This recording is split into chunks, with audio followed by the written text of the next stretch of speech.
Pag maulan pala guys, puno pala yung ilog dito sa gitna. Yan, punong-puno pagbaha. Thank you. Yan guys, yung tatlo. Purya usog po yan guys. Puro lalaki yan, purya usog po.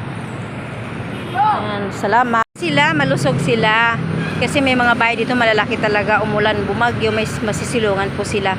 Salamat sa inyong lahat. Sige guys, hanap ako ng iba. Dito ako guys, sa Heritage.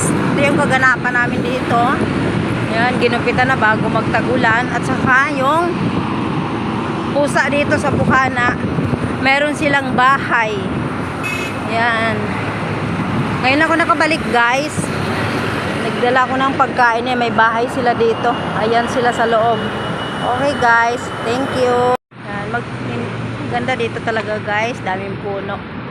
Minsan lang ako pupunta dito kasi malayo sa amin. Ngayon walang ulan. Parang nasa probinsya na rin ako. Yun ang kaganapan dito sa Heritage guys. Okay naman po yung mga pusa. Salamat.